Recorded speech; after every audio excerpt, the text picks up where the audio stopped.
it's really funny because inevitably it always happens. I don't get a name. You cannot take a knee tonight. And you're like, oh my goodness, I know you. There we go. There we go. Okay,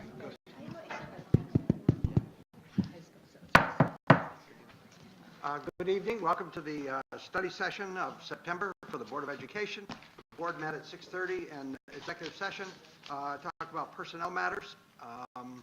This is an open session, and I'd like to call this meeting to order. And please stand and join me in saying the Pledge of Allegiance.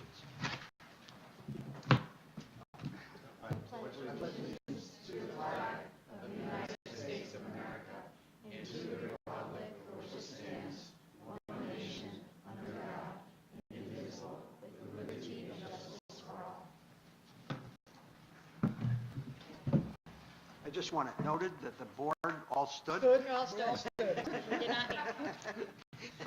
I knew somebody was going to Just say something. saying, I know. you know. Please bring that up. Let's see, announcements. We have several issues that we're going to be looking at tonight. Most of them dealing with educational matters and ending with in the study session, the land sale update, which was discussed in public in a public announcement last week. So the studies, I need a motion to adopt the agenda. I'm sorry. Christina, second. Yes. All those in favor? The agenda is carried. This is a study session designed for the purpose of having administrative updates to the Board of Education. There are no public comments at the study session meetings. Residents may attend the next scheduled meeting on October 10th and or contact the board via boe@shennet.org with all comments or questions. All questions come into the Office of the Public Information Officer are shared with the board and or superintendent as appropriate. Policy questions or concerns are typically answered by the board president. Operational questions, concerns are typically addressed by the superintendent and or designee. So we'll move directly to superintendent's comments. Sure. Just a couple of date reminders for the board. We have a facilities committee meeting coming up, and Mr. Gilbert and Mr. DeLallo are on the facilities committee, where we'll be meeting with a group of individuals, including our architects, talking about some more details to the proposed referendum that we'll be bringing to the board the following board meeting, talking about here. So we have a facilities meeting on Monday, so both of those gentlemen have it on the calendar. Tenure reception, you should have on your table, invitation to the tenure reception. That's coming up on the 4th. That's next Wednesday. So looking forward to that. I think, Mr. Casey, I think you might be the person representing on professional practices.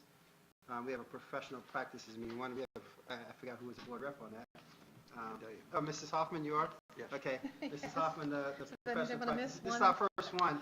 And in fact, I'm going to send a note to Mrs. I don't see her, Mrs. De La Rosa, so we can have an agenda for that. So I'll let you know what the agenda will be for that professional practices.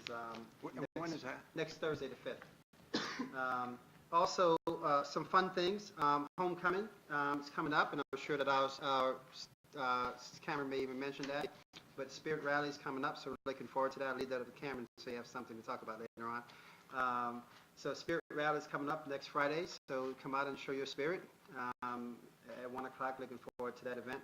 Then you should also have on your table invitation from Mr. A, Principal A, that the High School Green and White Awards coming up. That's on the 11th. And last, the Athletic Hall of Fame, which will be on October 12th. So a lot of things happening in this coming week, and so certainly want to keep those things on your agenda as we move forward. In terms of presentation, as you see here, we have several plans. This is the time of year we present a lot of plans to the board and to the public and get the plans adopted and move forward with certain things. And we're pleased tonight to have a group of wonderful students to kick off the conversation about the Shen Best Buddies program. So I'm going to ask them to come forward and share with us.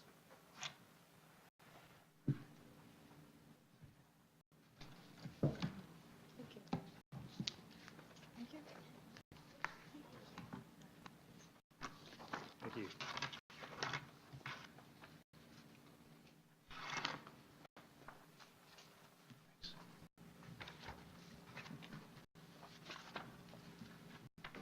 Here, you guys, come on all the way around, all the way around. Oh, here, Front and center.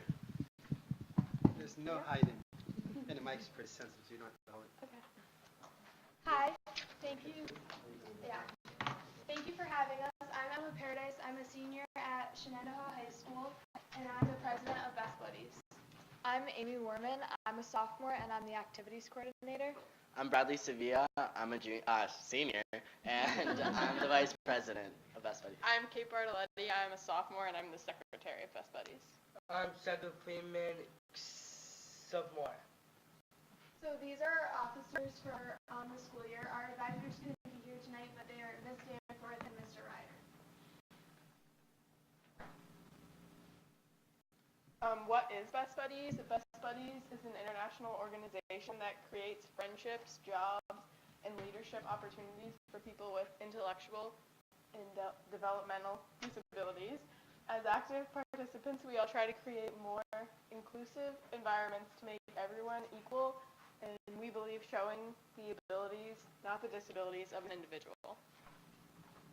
And our goal here tonight was just to get more recognition for the club, and we're inviting you to all of our meetings because it's not only a program in the high school, we want to try to get more of the community involved as well.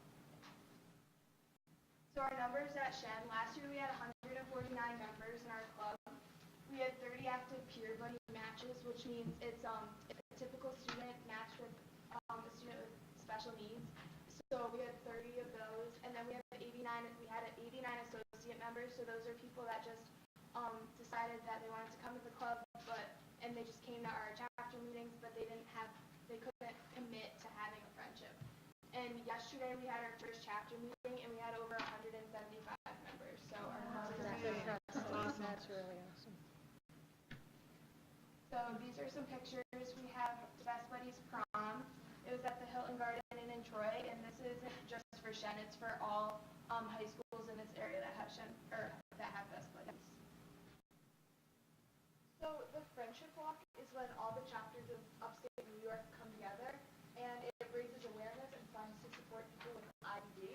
And it's at Crossgates Mall in April, and it's a lot of fun. There's like a DJ, everybody's dancing, and food, and you get to see all your friends. And you also get to see all your friends from all the other chapters and not just Shen. Why is fundraising so important? Best Buddies, at most of our meetings, we always have fun activities to do, and we also provide some food and some snacks. With Best Buddies fundraising, we usually, last year, how much did we fundraise, Maddie? I don't know. $14,000. Yes. And there's multiple schools that fundraise as well. With this fundraising, we can open other chapters throughout the district area and open more chapters throughout the capital region and New York.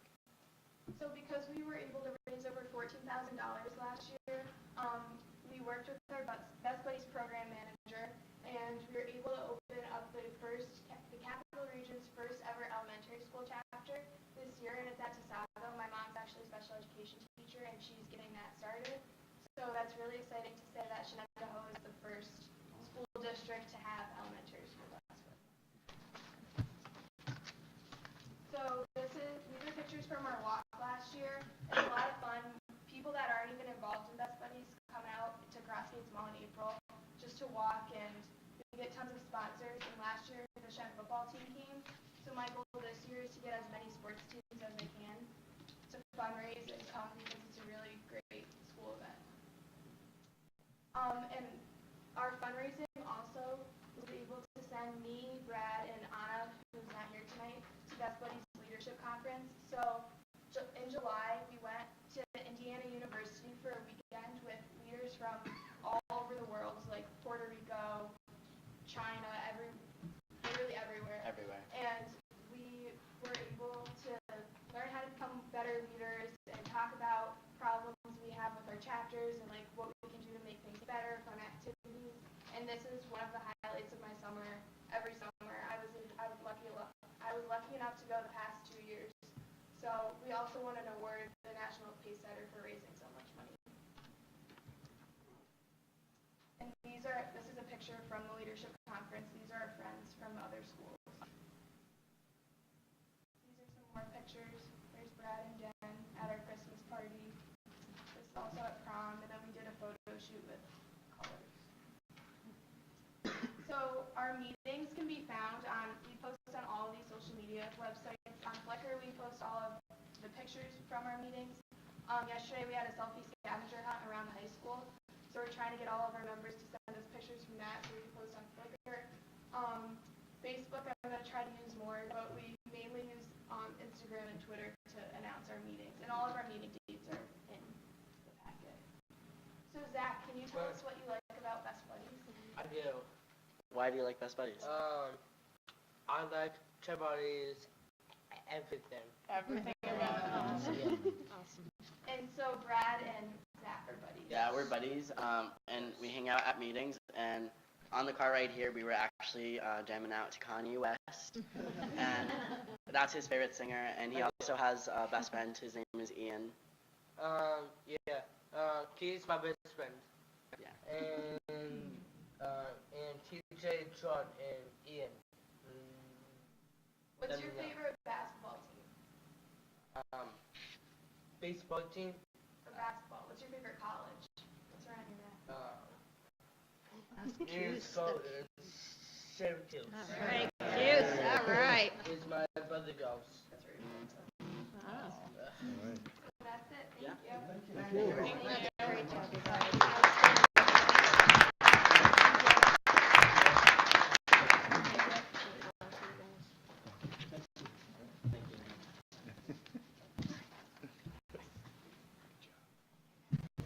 Very much. Awesome work you guys do. Thank you very much. Again, this is a reflection of the wonderful work that our students and staff, and to make sure that Shen continues to be a place where every student has an opportunity to thrive and be successful. So thank you very much, Little Mrs. Paradise, for asking us to come.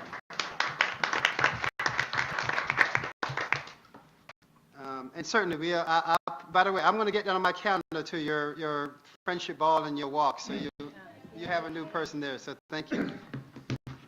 We have several presentations tonight, and the one that we're going to start with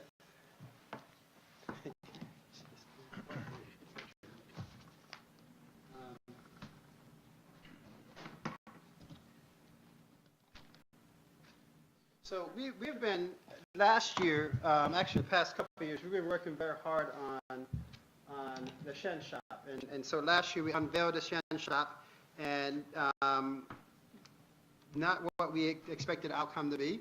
And so, quite frankly, we go back to stage one, scrap the model. The idea, no. The model, yes. And try to figure out how do we do it different and recognize there's a constant need to it.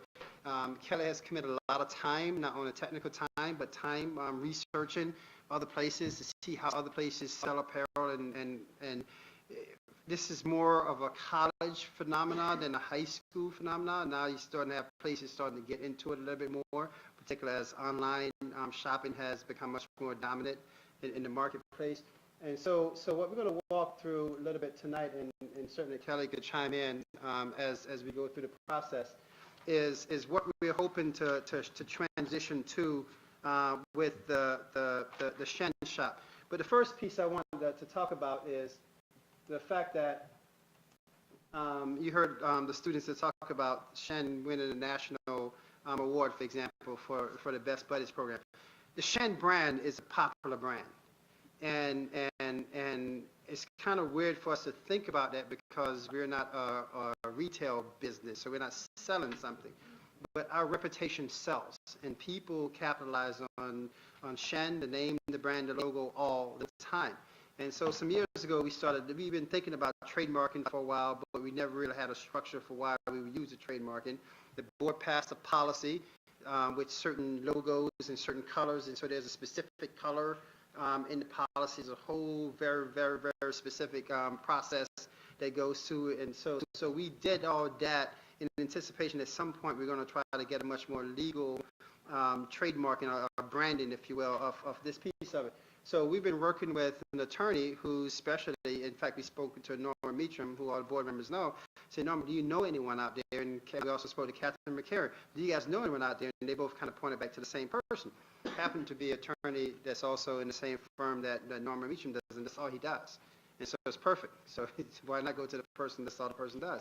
So we've been talking about trademarking and licensing. And so the Shen shop became a big piece of it. And so one of the things that we wanted to figure out then, okay, we started this in 2006 because we had a lot of requests from people for spirit wear, and it was working for some instances. We had a lot of booster groups that sell things. We have PTA groups that sell things. We have places that pop up and sell things with no groups. And so you name it, a gamut of items being sold. And so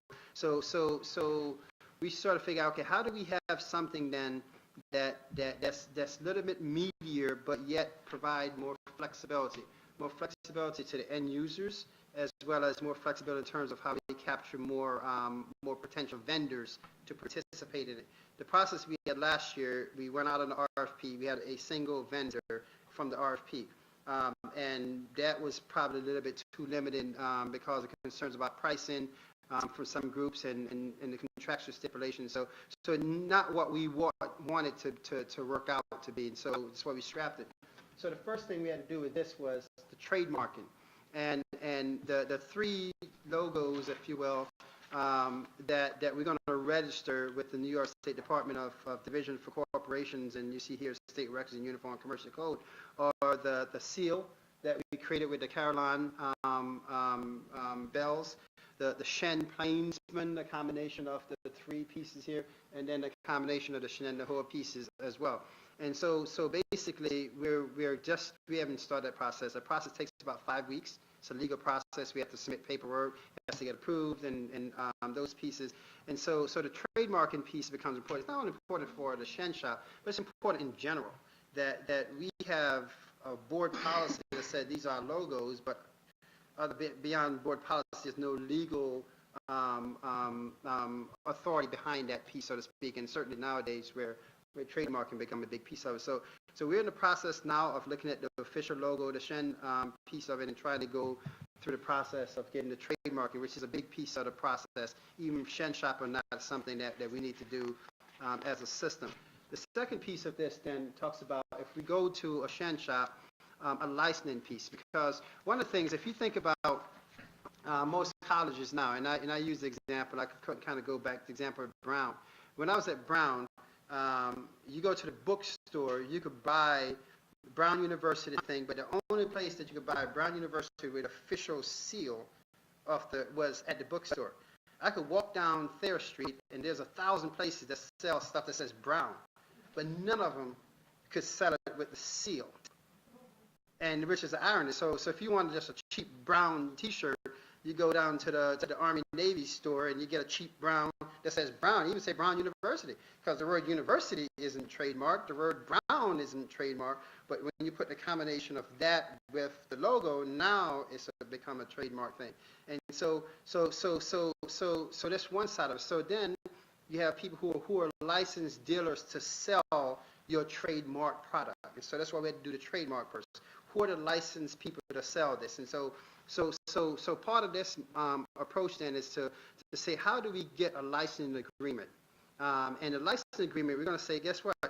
Vendors, anyone who wants to play can play, but you're playing within these confines of this licensing agreement, such as you can't sell, you can't retail. There's some stipulation. Once the licensing agreement finalized, we'll certainly share it with the board. And then there's a small token fee. I mean, the $500 for a 3-year agreement. It's basically to say to folks that you got a little stake in this game as well. Not only that you're agreeing to the license, but there's a fee, because the fee is minimal when you think about it over the course of a 3-year span, and you're a retail vendor. So we basically want to get to have licensed vendors who are sanctioned to sell items with the official logos. And so what you get, though, you'll have, for instance, you have PTAs that would say Shattercon Sharks T-shirts. We're not trademarking Shattercon Sharks. They go out and get mom and pop in the garage that does print press and do Shattercon Shark T-shirts. Knock yourself out. But now if we're going to go a Shen logo thing, now that's a whole different conversation. So we know that particular PTA groups, they have a wide variety of different things that they sell with different names. And so we're not trademarking every school name in the school district. So if somebody wants to say Gowanus PTA, we're not trademarking Gowanus, nor can we trademark PTA. So there is a lot of flexibility still on that piece of it. But if you're going to sell one of the trademark items, you have to be a sanctioned vendor, so to speak, as you move forward. And that also, with that stipulation, there's a royalty piece of it, because the royalty piece becomes how groups make fundraising. And so one of the things that we'll find out is that if Group A went to vendor one, say, hey, we want to do this fundraiser, and we saw it particularly, group will come in one time of the year, say, we want to do this fundraiser, and they'll make this deal with the vendor. Group B go to the same vendor and make a different deal. And so you have a person who will buy same item one time a year for X dollars and another item a year for totally different costs.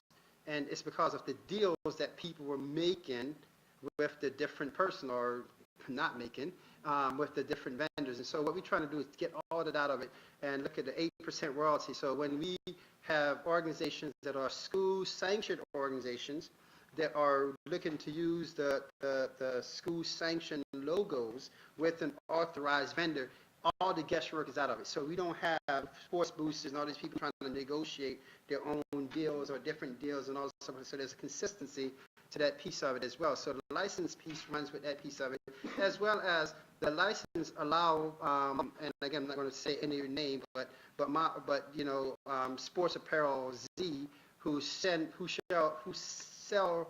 Shen stuff all the time, because they're a licensed vendor, that there's a part of your proceeds come back to the district. Even though you may not be doing a fundraiser for a particular group, if you're selling it, there's a part of the proceeds. And so part of the license agreement is to kind of keep honest people honest, because we're not going to be running behind people to say, hey, how many of this you sold, how many of this you sold, but there's an expectation on an annual basis. There's a reporting perspective coming, because we all know that if everybody's going to Gary's apparel and everybody, where you bought it from? I bought it from Gary's. We know that Gary is selling stuff.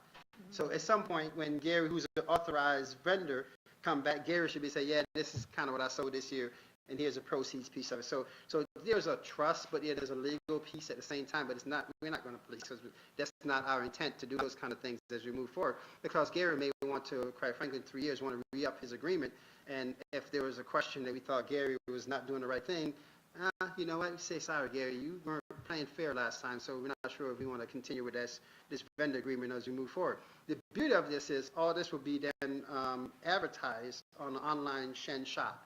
And so someone could go on a Shen shop and they'll see all the authorized dealers, or vendors, if you will. And then from those authorized vendors, they can see what these vendors are selling. And quite frankly, we, in our agreement, we talk about communication with us, because we don't want price gouging. And we know it's a market economy. The market would drive some of it anyway, because, for instance, popular brand, Nike, Under Armour, there's all these people buying the same thing for the same price, base price.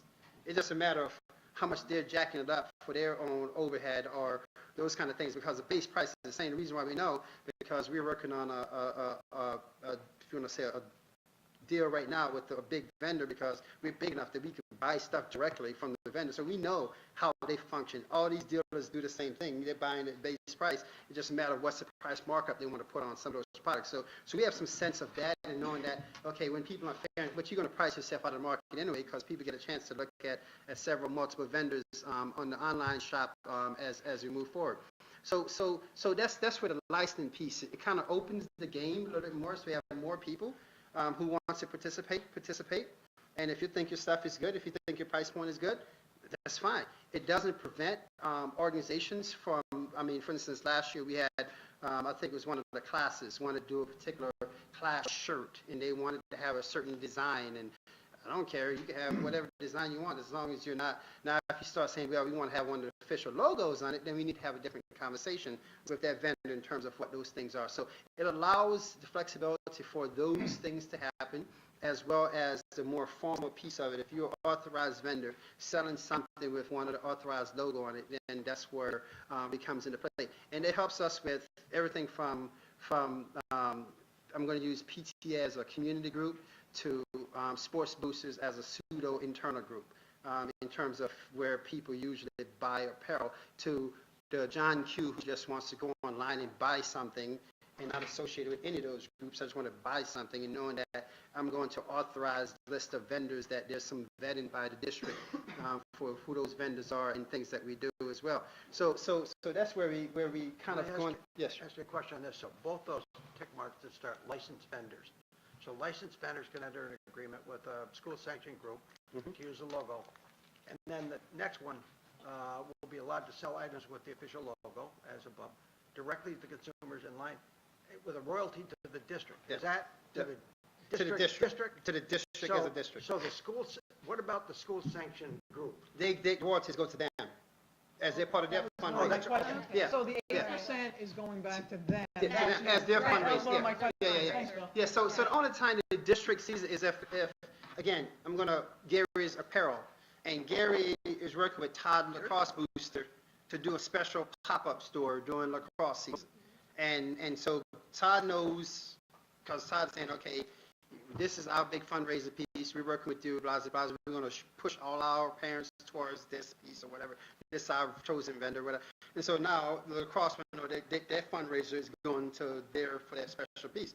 But on the same note, if Gary sells Shen stuff, authorized stuff throughout the year, we're saying, but Gary, part of the benefit of being able to sell Shen stuff is that you get the traffic coming to you, but then there's to be a royalty piece back to the district as a whole.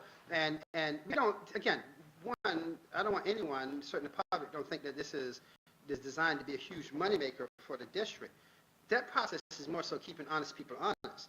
It's our individual groups that do this for fundraising, where we try to do the proceeds of it. And so as funds come into the district, we don't know how much funds are going to be, and depends on how much fund it is, what we would do with it. If we push it back into the Shen shop to do other things or do who knows, it's kind of hard to say now because we have no idea what that magnitude of funds would be. So it's a combination of two things. We want school sanctioned organization to be able to use it as a fundraising mechanism, as well as when people who just want to casually sell stuff to anyone, there's a mechanism to come back because we as a school district should be able to profit off our own brand, using that sense. And I casually use the word profit because we're non-profit, but when I say profit in the sense that why should someone build a whole, literally we have places right now who have built stores based on the Shan brand. And so like, whoa, stop the presses. There's some legal, so that's why we're doing a trademarking piece first and going through that process. Those three, the horse head, the Shen, and the plainsman, can they be sold separately, or does it have to be in a? Yeah, like they could use just the Shen. Just the Shen, because that's your popular one right there. Without, Yeah. Without the plainsman What we underneath. did is we said Okay. Any combination thereoff. combination No, of. any, Okay. she Any said any combination thereof. Yeah. Component. Of these pieces. Of those three. Okay. So that gives it, I think I had written myself a question. So if somebody just does, I've seen a lot of things with Shen on it. That's The what strip- that was one of my this questions. Shen. Without the Yes, horse, that's right. that's without one of the my plainsman, questions. just- Right, just the All Shen. these things are original artwork, like even that Shen script, it's not a font. That's right. It's It's original artwork. yeah. So that's why we said any component of. Exactly. Just use the. Okay. You can't go on your Okay, so- computer So and they pull can't down just this use font. the Shen. They can't use This- the Shen by itself. This Yeah. artwork of They Shen, can, no. They can. Right. But is that part of this arrangement, or is it separate? So They if can they be go to all that these- vendor. Yeah, once you're authorized vendor and we get all these trademarked, you as authorized vendor can use the variations of them. Yes. You can just have a Shen, or you can have a horse head, or you Yeah. can have a horse head and the Right, plainsman, or whatever and you want. then the 8% will apply. Yeah, so But if whatever. it says like Shenendehowa, What- that's different, and you negotiate that separately. And again, if you have They the can't create their own logos anymore. if you have the combination of this logo piece of it, that's the trademark piece of it. Well, no, for example, like, you know how the teams have Gangrene Nation and things like that? Do you That's not consider our- those that's- their own? no. Well, I'm just. No, that's not our concern. They could They could do whatever they want. But yeah. if they say Shenendehowa, that's not also not considered this. No, They don't do Because- it, yeah. They don't do Shenendehowa, they just have Gangrene and yeah. Leash. So once we do the trademarking piece of it, again, Well, but no, but even those groups are school sanctioned groups. We can Right. sanction them we could allow them to do certain things. Right, Yes. and I love Yeah. that. I just want to clarify, so the district gets the $500 and in the agreement, and then the groups let's say the booster clubs will be getting 8%. I just wanted to Yeah, of whatever, clarify yeah, that. Okay. yeah. Thank you Yeah. for asking that. but- Yeah, so in this, quite frank with you, the 500, when you think about, if you're in business, the marketing, Oh, just, no. just having your company on our Shen Shop marketing, you're paid for the $500. And so, and it's more keep honest people honest, and quite frank with you, this will offset some overhead costs that we have from legal fees, updating stuff, things of that nature, that this become a cost neutral to taxpayers. And so, just to stay with this, if they did, they use some items for the Shen Shop and then they pick some things, again, for sake of it, they use Gangrene Nation, they would break out, you could negotiate Gangrene Nation separately.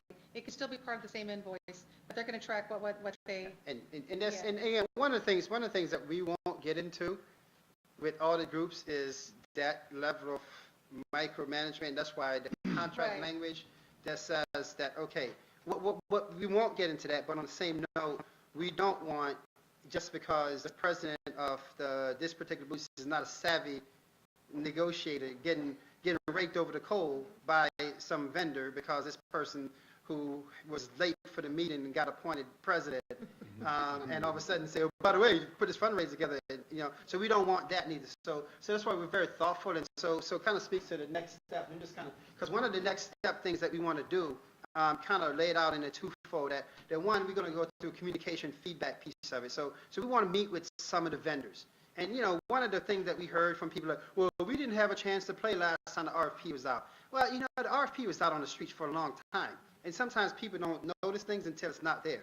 And so, you know what, in fact, we're asking right now, we're asking different people, who are the people that you guys use for this, for that, and we're going to invite everybody to the party. Come, we'll have a little bit more detailed explanation of this, because we'll talk about some of the components of the contract, so to speak, have people ask questions, and kind of see what feedback, if some things that they ask questions that we're like, wow, yes, we thought this was clear, but it may be not as clear, those kind of things, communication feedback piece of it. The same thing with some of our end users, be our PTA boosters, because we want to bring those people to the table too. So here's what we think about doing, here's what we're doing. Ask you 1,000 questions, because when we unroll, we want to be able to say, okay, we know what the potential questions are and what the answers are, and so things unfold very smoothly, because our time frame is to have this up for second semester. So we have some time over the next several months here to really go through that whole Q&A piece. And so, but the first piece that we had to do first was understand what this license and trademarking is. And so this attorney is working on that piece of it and getting a license agreement, because the one that we started out with was more of a college one. And so we had to tweak the college one down to our needs, so to speak, and I think we have a pretty good document now. So this is the next phase of this, is to have, bring people in and let's look at the documents, let's look at those kind of things, let's see what you think, what question you have, and then we'll take all that in consideration. What do we need to modify differently, do otherwise? So once we do the final rollout, hopefully second semester, we would have taken to consideration a lot of feedback from a lot of different people. So what's happened to the agreement with Broadway Marketing? That Do we have any agreement, liability? that agreement was going to terminate anyway. Oh, so it is, Yeah, okay, so at the end of it, okay. Yeah. And then for throughout this process, is it your hopes that, well, obviously multiple vendors are authorized, but will there be a process to add them as you go? Well, and I would say yes, and I think yes, but it's like a little yes, because what we want is, and we hope that the information sessions and the time enough to do that, but if there are certain exceptions, we're certainly going to consider those exceptions. So we don't have a design that you have to start the clock here. Okay. But what we want to try to do is try to get as many people in the beginning, and we have a good sense of who the potential vendors could be. Some people may not want to play, and that's their prerogative, but they can't say that's not because they weren't invited to play. So we'll do that, and some people may literally say, no, you know what, and we want to say that's fine, but now you have to realize that now that we have these things trademarked, you could go back to, I'm using the Brown example, you can still go back and put Brown and University, but you can't put that logo, The crest, one of the these carrier. things on here. Yeah. And so that's going to be the difference in that piece of it. And so it's a new arena. I think Mr. Casey asked me earlier before, This happens in colleges all the time because colleges, everybody wants their college shirt to sell. It's big money. And most school districts are too small audiences because most school districts are small towns, small or whatever, and the only person ever heard of whatever. Where are you from again? Saranac. You know, is the 5 people other than the people who come there, stay over the summer and leave. You know, and so versus so it's not lucrative for most schools to do this because they don't have a wide audience. We have a wide enough audience to effectively do something and then also provide what I'm more importantly, a service to our larger public because we get people all the time. That's how this whole thing started. People send Kelly a message, hey, I want to buy something from Shan on it. Where do I buy something? And this and this. And that's how all these stores started popping up all over the place because people didn't know where to go to get stuff. And so hopefully we'll go through this process. And so right now we have a plan. And once we start talking to end users, be it vendors and or potential fundraising groups, we are fine-tune that and go to execution. So we want to give ourselves enough time to get that feedback piece. So that's going to be our next big part of it over the next several months here, to get people at the table, to ask whatever question you want to ask. We're going to give you a limited time frame, and make sure that we get all the information out of this. So that's where we're going, and we're pretty excited about it because this is something that ironically, I'll end with this. You know, we had people complain about the limitation of Shen Shop. The minute Kelly took it down, all those people, oh my God, what happened to Shen Shop?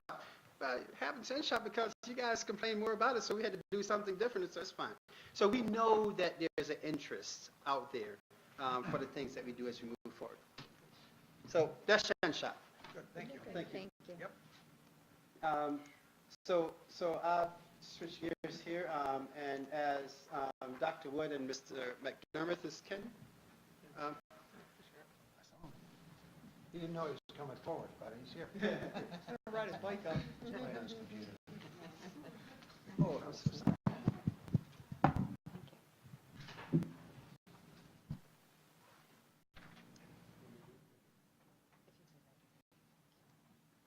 So this is the first in a series of plans that you will be asked to approve as part of an annual presentation to the board. And the first being our technology integration plan.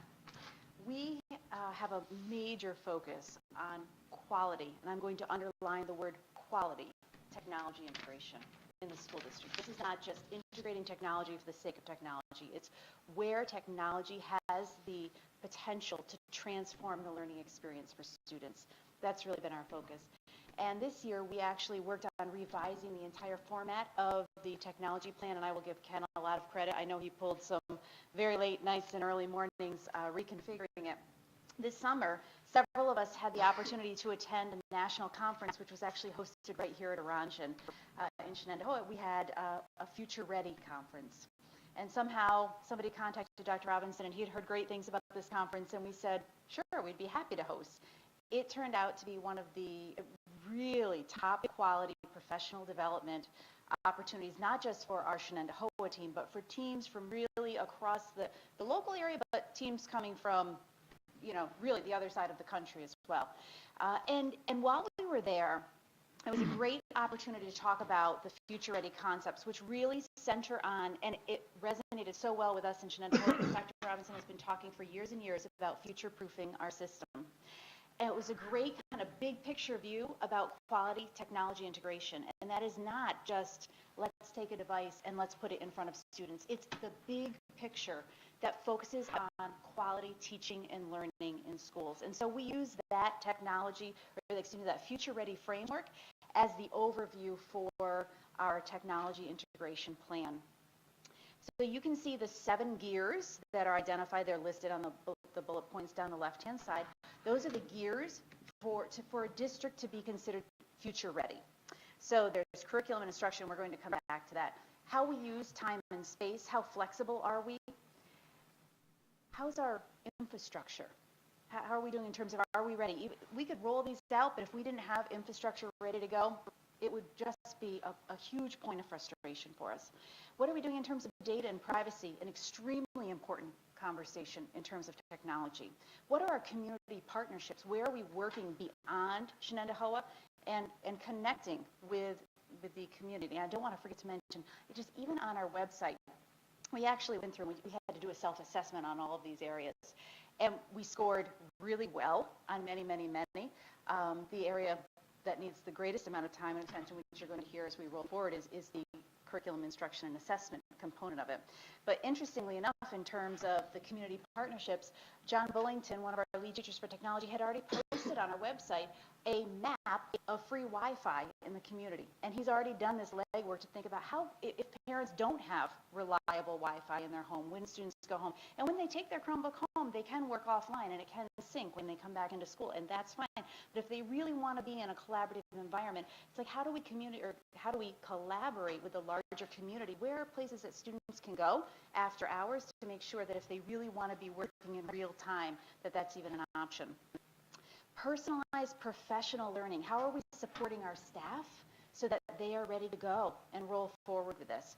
And then the focus on budget and resources. And as I mentioned, we scored really exceptionally well in the self-assessment area. Budget and resources, the support of the board has been ongoing in terms of our ability to roll out and integrate technology. The robust infrastructure, I want to acknowledge Mark Simpkins here, one of great team. Mark, can you just wave? I mean, they're behind the scenes. Mark works at IMS, and there is a great team of folks working with Ken at IMS, making sure that our infrastructure is ready to go. And so while we're busy paying attention to all of these areas, we can make sure that the highest levels of learning are occurring in the classroom. So drilling down, once we learned that curriculum instruction is our area of focus, and I think deep down we knew that. We knew that those other areas really needed to be shored up and in place, and we've done a lot of great work on curriculum instruction, but we have more to go. We started looking at what will guide our work here, because we know quality teaching and learning is more than about just integrating a device. It is much broader. There are national standards called ISTE standards, and I don't want to go too deep into this, but if you look at those ISTE standards, and I'll point out the one in the center toward the top is the one for students.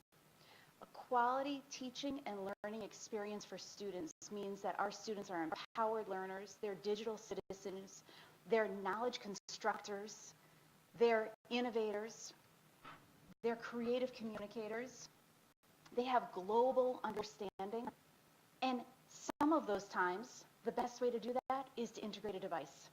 Other times, the best way to do it is to close the device and turn and talk to each other. And so it's such an important conversation that a lot of these technology integration standards talk about that broader picture of quality teaching and learning. And then when you drill that down to that next level, it's when you're going to integrate it into the classroom, we look at the SAMR model.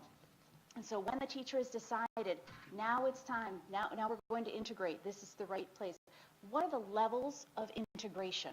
How do we know that it's time to actually pull out the device? And the SAMR model, which stands for substitution, augmentation, modification, and then redefinition, shows us that when we have the ability to be on the upper levels of that scale in terms of we're modifying the assignment, we're doing something bigger and better than we ever could have done absent technology, that is a great time to integrate technology. It helps, and you'll notice that word in the upper right-hand corner, it helps transform the learning experience. It helps do something that students could not previously experience absent the integration of technology.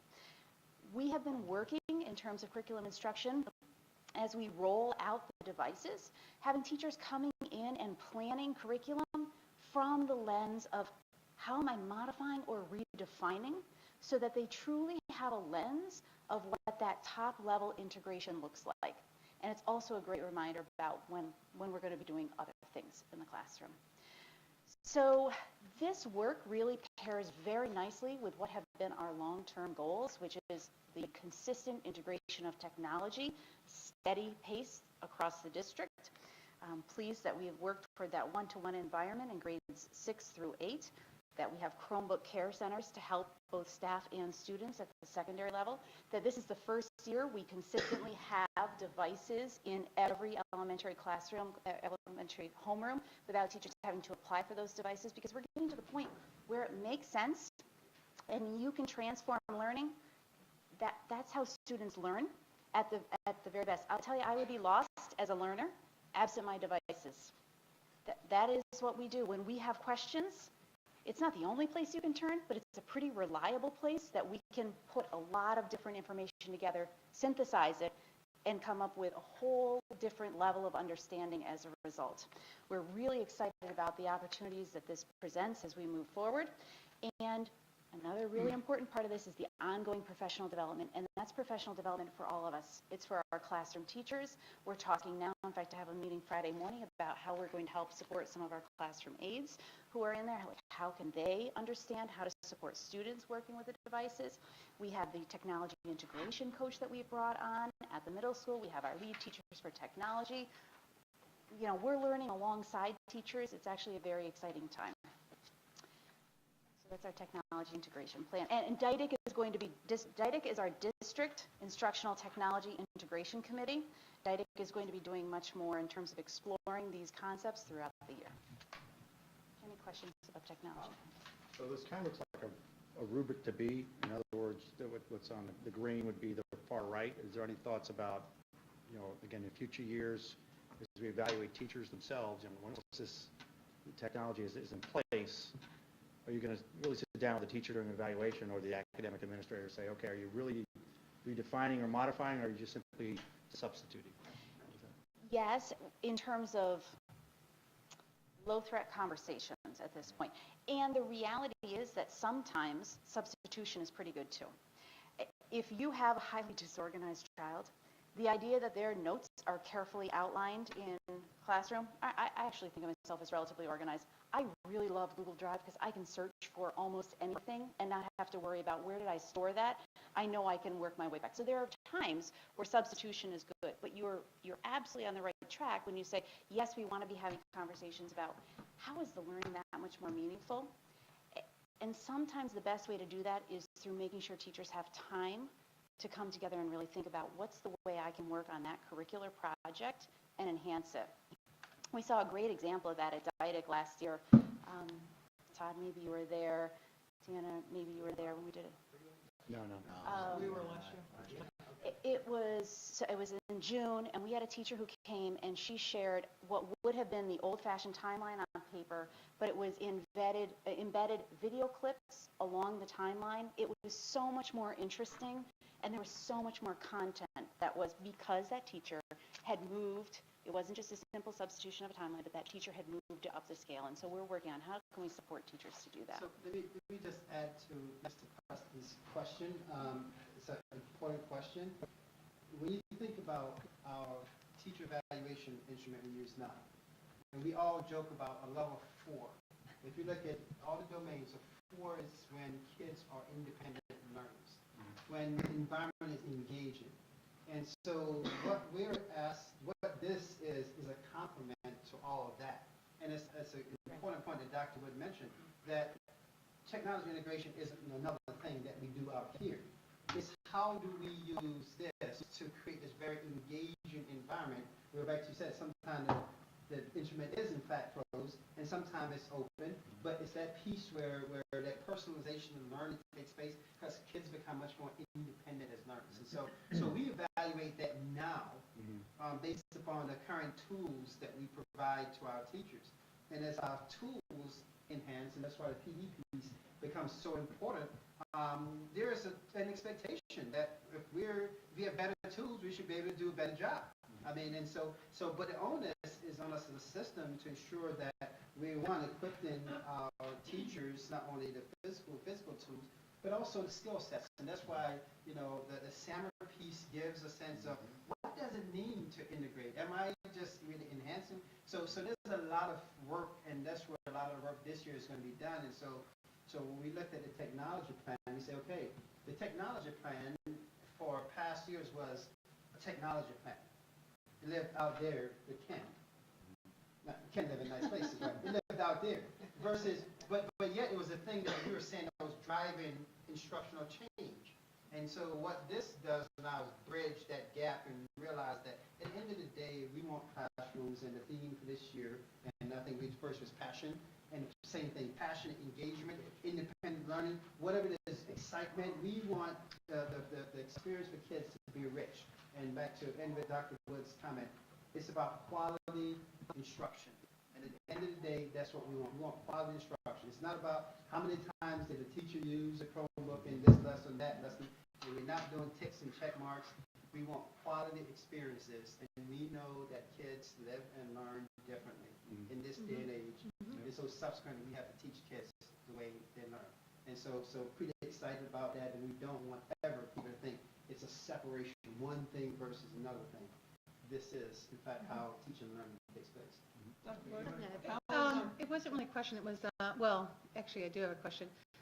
I first wanted to say, it was a very energetic meeting that we had as our first committee, well, the first one that I attended this past week, and the time evaporated. Before long, everybody had to go, and it seemed too soon because there was so much energy. The teachers that were there, the staff, they were very energetic. It was exciting to be part of that conversation. And I didn't even get all my questions out, and I thought, I don't need to get my questions out. I'm sure that this will evolve and grow. And Mr. Bullington had even shared, because I'd asked about, how did last year's sixth graders do? So I thought that was something that would be good to share, to talk to their response. And then one of the follow-up questions I had that I never had an opportunity to ask was, what about this year's group? Now, I know the rollout appeared to be fairly smooth on the first day of school. It was. I don't think there were any major hiccups at all. So kudos to that. But what are your plans for metrics, for gauging how the kids are doing? Are you planning to do a similar survey at the beginning of the year, again at the end of the year? Now you have the entire middle school participating, a group of kids, and wondering how do you plan to measure progress? So we've measured the last 2 years, the entire district using the Clarity Survey, which is a nationally normed instrument for technology integration. We did see an uptick and a change at the grade 6 level specifically as a result of the one-to-one integration. We thought that was a very good instrument, but not necessarily robust enough to give us real feedback about our grade 6 implementation. So as John Bullington mentioned at DIDIC, we did also another follow-up survey internally for grade 6. We received very good feedback about that, parents and students, mostly I would say qualitative feedback, and overall it's generally very positive. Are there times where students have that, this again? Yes, because they're really asked to work, right? And so working is hard. So sometimes when they're pulling out that device and they have to do something that they know is going to take a lot of energy, that's taxing. But I think in the long run, if you said, do you want to have this or do you not want to have this in support of your learning, those responses overall are pretty overwhelmingly positive and clear that people want that going, the students want that going forward. Deanna had a question. I just had a comment. So the compliance, we've talked about this before, when we talk about backpacks and the amount of books. Do you see the compliance starting to change with the teachers? And, Ken, you and I have had this conversation before, and that amount of books in a backpack start to dwindle down as we go, with time goes on. I think we'll see that as time goes on, and it's an interesting balance because, and we don't want to be, here we sit in the library to be anti-books and Right. that's not the intent. I mean, and the beauty of it, there's pros and cons to everything. I mean, and we don't want kids to sit and stare at the screen all day, because I think Elizabeth, we were talking the other day, she was like, it's just as bad for a teacher to say, read this on the screen, as it's bad for the teacher to say, read this out of this book for an hour. It's just boring. It doesn't matter where you're reading it from. It's not like, really, okay, can we do something more dynamic? And so it's that combination. But yeah, you're right. As we become more acclimated, the management aspect of technology, and Elizabeth mentioned Google, so now every kid has Google accounts and those kind of things. So as that develops, you're already seeing a lot more online in terms of what kids are doing. And I can even say from my own personal kid, I was just on the G the other day. She's like, Dad, I want to bring like 2 binders this year. And I was like, that's pretty cool. And so, because now all the teachers, unfortunately, they're like, everything is online. You go online and do stuff. And I'm like, okay. So we see, and it's anecdotal, just be my kid and her situation with her teachers.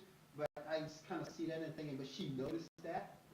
And so you start to see some of those kind of things. But on the same note, we know there's a comfort level for staff. We're not forcing people to do stuff, because when that happens, the outcome isn't very positive. We're going to provide support for you. We're going to train you. We're going to, whatever we need to do, so there's a high degree of comfort by both student and teachers. Because some kids still want paper.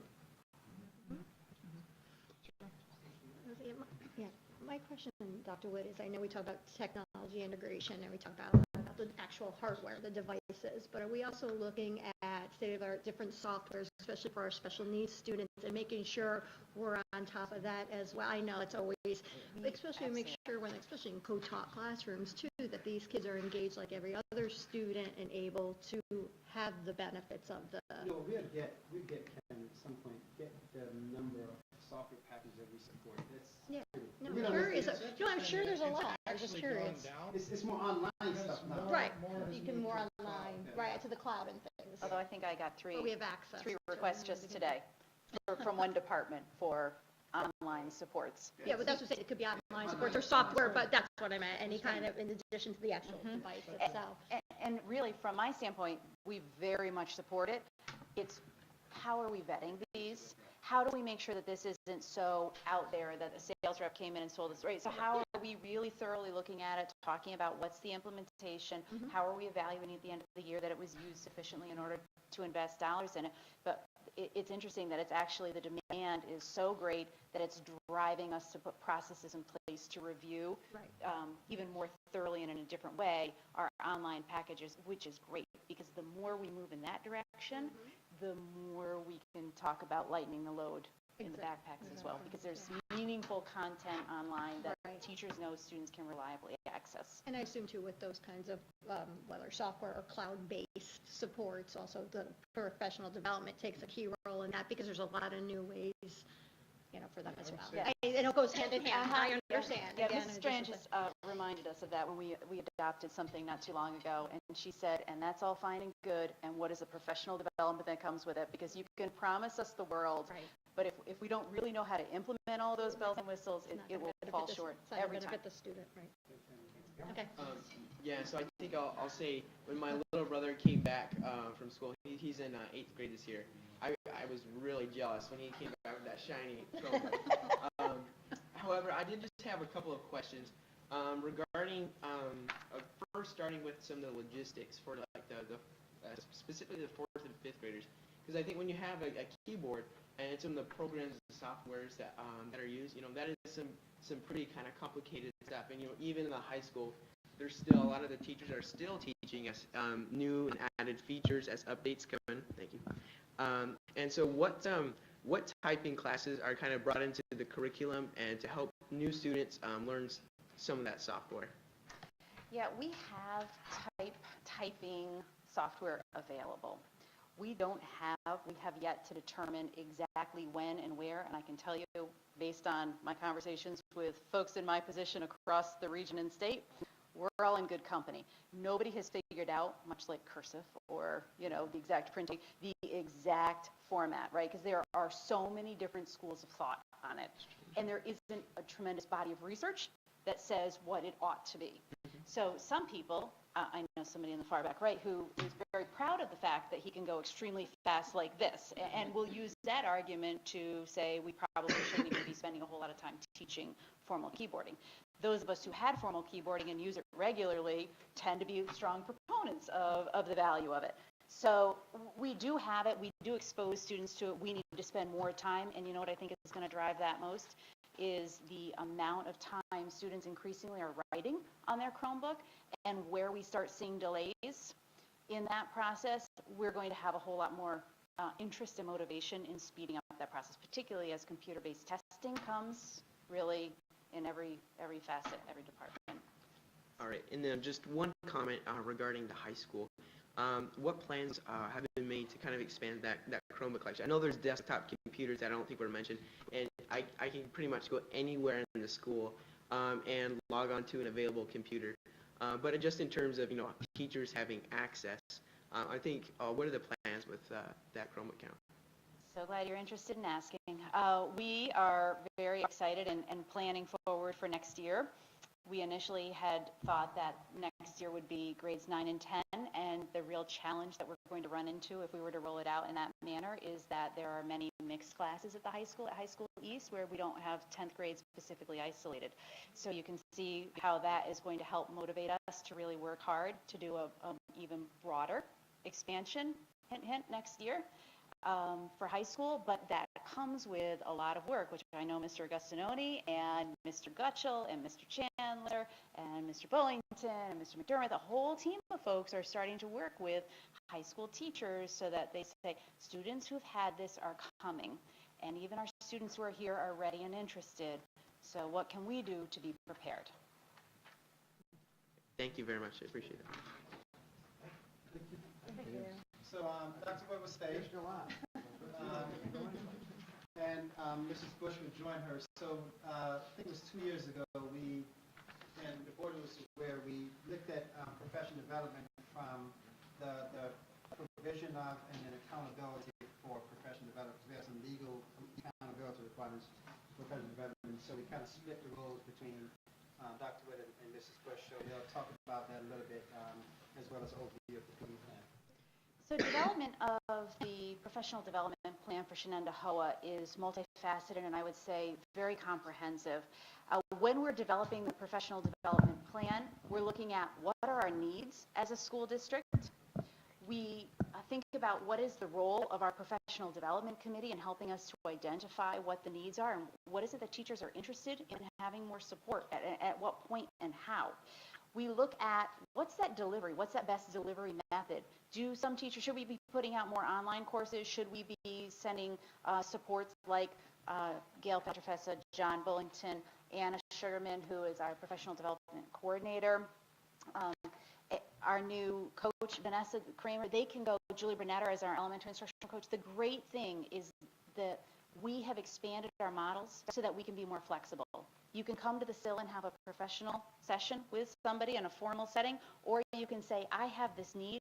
When are you available to come co-plan with me, co-teach with me so that I can implement it? So as we develop the professional development plan for the district, we're looking at what are our needs, how does professional development committee fit within that, what are our various delivery models, and how can we make sure that we are flexible so that we can really meet the needs, especially for all of our teachers who then in turn can enhance the instruction our students are receiving in the classroom.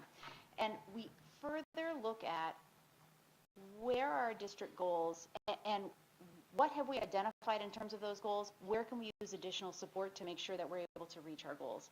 And I'll specifically address the purple bubble at the top, which speaks to our instructional goals. We just talked about the role of professional development in terms of the integration of technology. It's really significant. And even the conversation about the SAMR model, how do we have better technology integration, higher levels of it?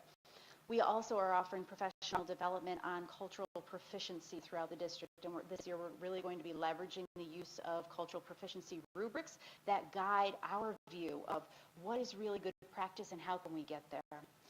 How are we looking at student data? We've been using a platform called eDoctrina at the elementary, and we're expanding that platform to 612. And so there will be professional development for all of our secondary teachers on how to integrate that platform so that they can, at their fingertips, where they have mapped individual questions on assessments to the state standards, they're going to be able to tell what % of my students have mastered this concept, not just on major assessments, but assessments that we're getting here and designing here in Shenendehowa.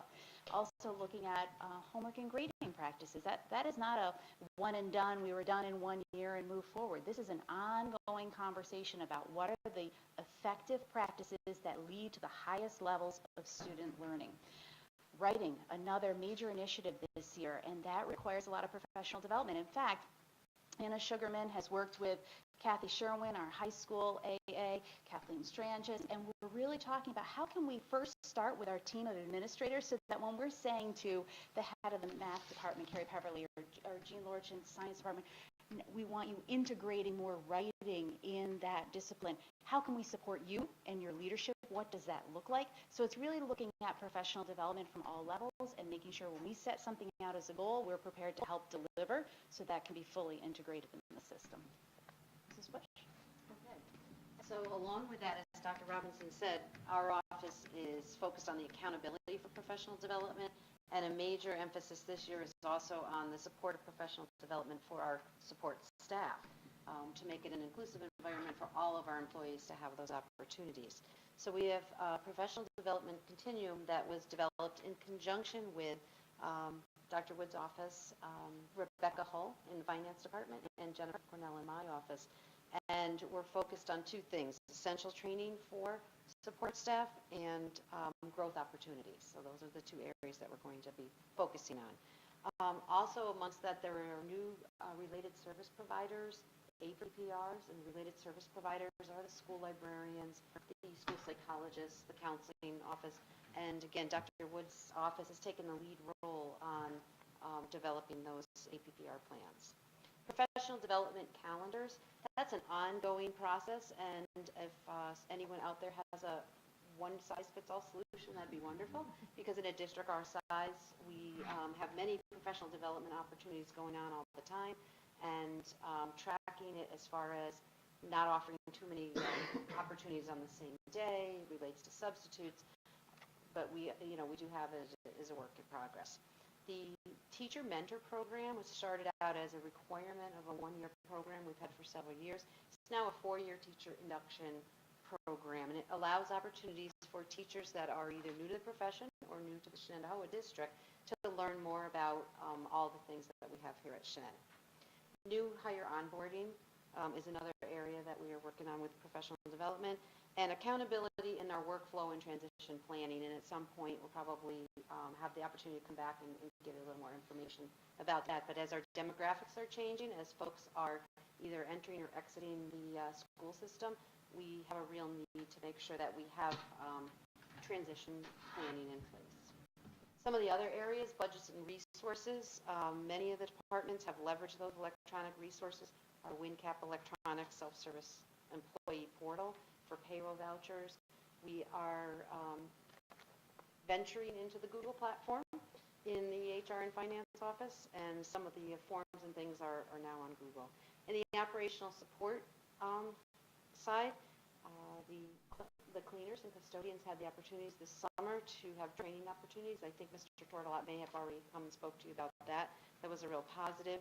And the management for instructional material devices and mobile devices is an ongoing process. In organizational culture, aligned with district goals, we have had many opportunities, including superintendent's conference days, for our instructional staff and our non-instructional or support staff to learn more about curriculum responsible leadership. Administrators have led sessions on the culture of proficient instruction. And customer service orientation is something that's ongoing that our office is working really, really hard on trying to do. So that's the other piece of the professional development. Customer Good service. job. Is that exactly?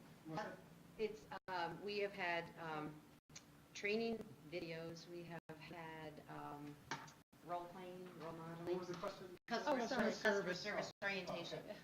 Our customers are our students, our customers are our peers and communities, so and it's not just the HR office. However, that's where we've started with a different approach, a more positive approach. Thank you.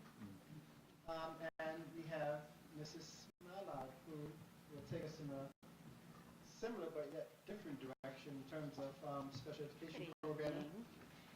Yes, good evening. So you have before you the very comprehensive special education plan. We have not had many changes this year, but I will highlight a couple of the few. We have expanded our Connections program, both at Tisago and at High School East. Our Connections program is for students who have developmental disabilities, but they are still working on modified regions curriculum in the hopes that they will graduate with a regular diploma. The reason for the expansion at Tisago is that our numbers increased.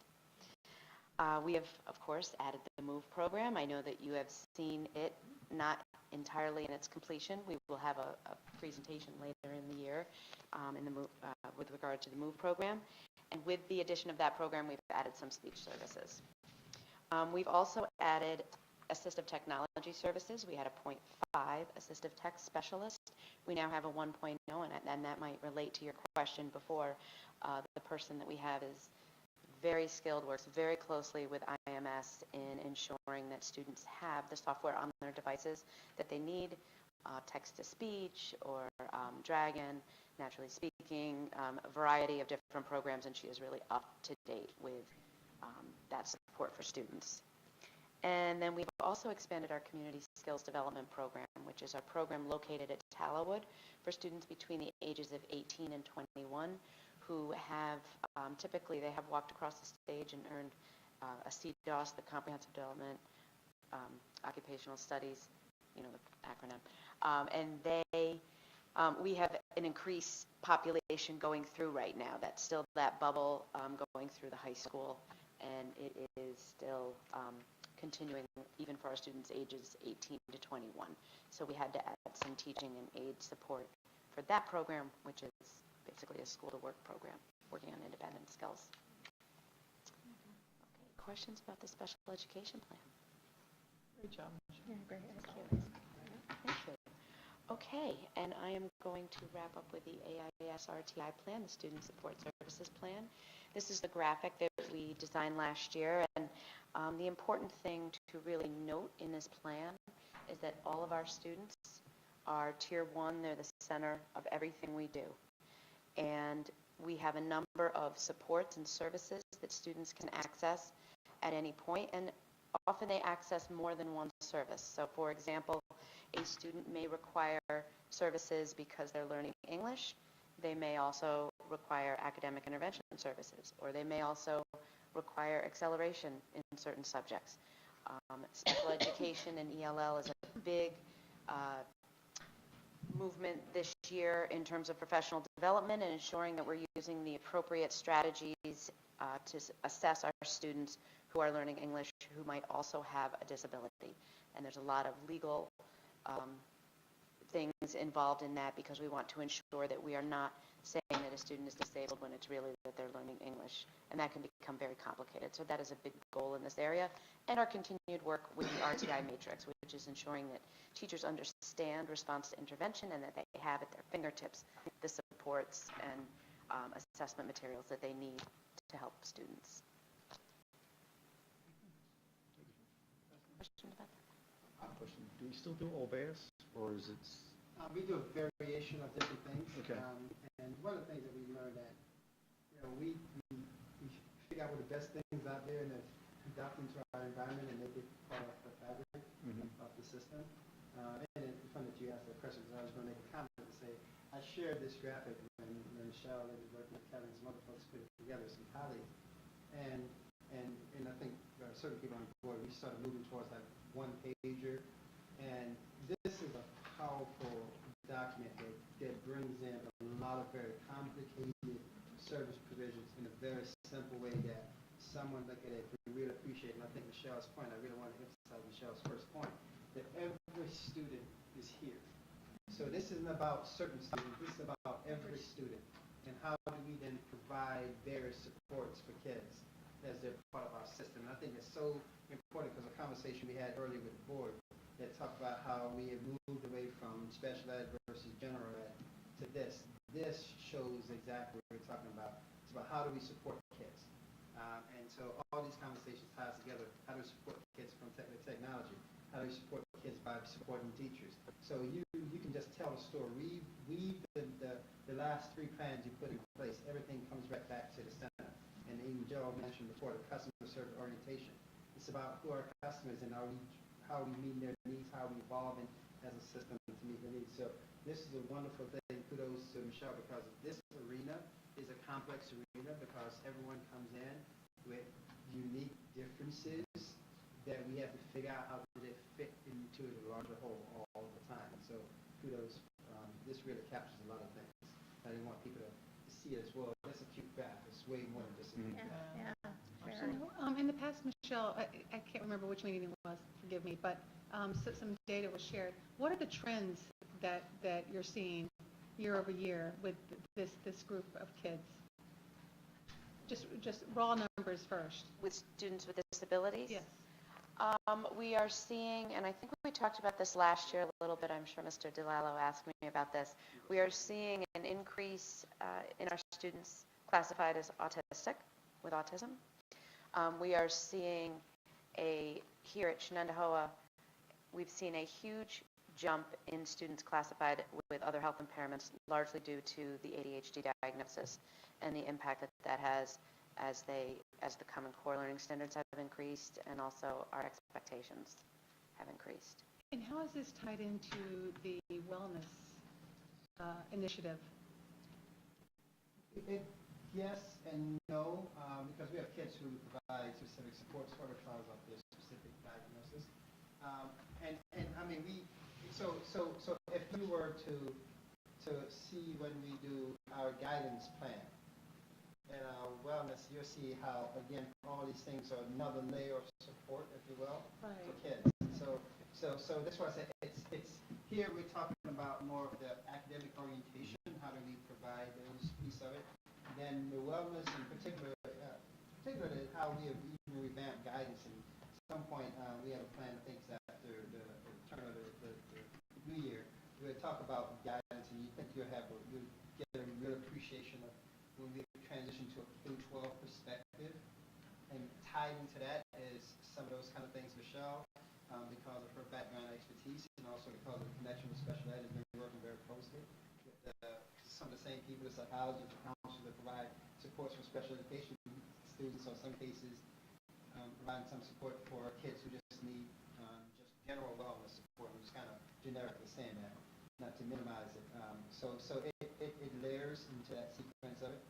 But here we're talking about mandated pieces that we have to make sure that we satisfy one mandate piece, but more importantly that we provide a quality overall experience, because Michelle said you have kids come in, live in one arena and also live in another arena. You have a kid who's special ed who is also an enrichment, an acceleration.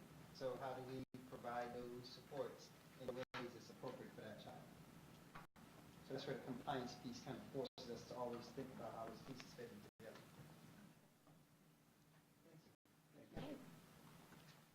And that was fast. Thank you. Efficient. So I took some liberties after being on the committee, and I put this together. Mr. Case, I don't know if you want to talk about it before you walk through it. So there's been a lot of conversation about the land.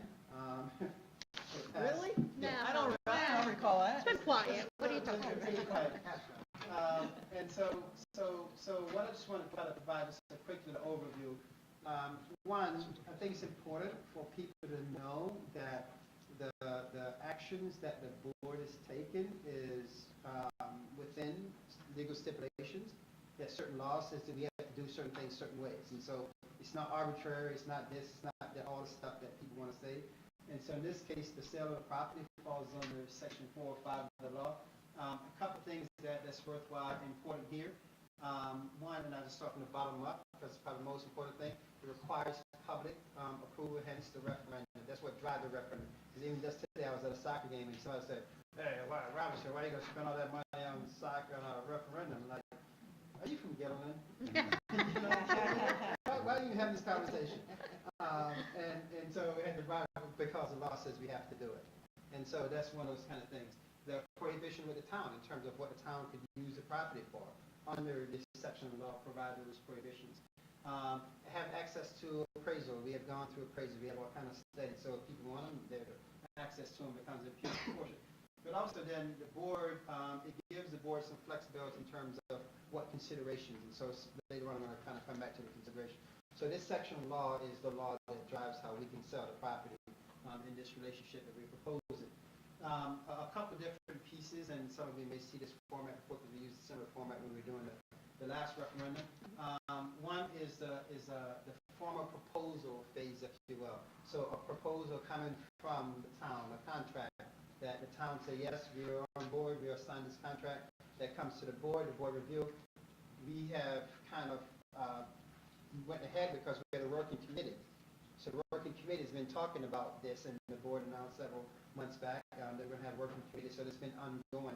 This piece of formal contract, the town is anticipated to either take some action or have some signature either before or by the 2nd of October. That's the next board meeting that's in the sequence. Tonight we're having this public kind of information discussion. And then after the town formally takes some action, the board will get it, and the board has to take a formal resolution for the contract, as well as that night we'll talk about the next step here in terms of over here the public referendum piece. But certain things, certain considerations, that word is a legal word, certain considerations, the board consideration of price. What's that price? It's not stipulated it has to be the highest price or the lowest price. So this way, there's 4 or 5, give the board some leeway for considerations.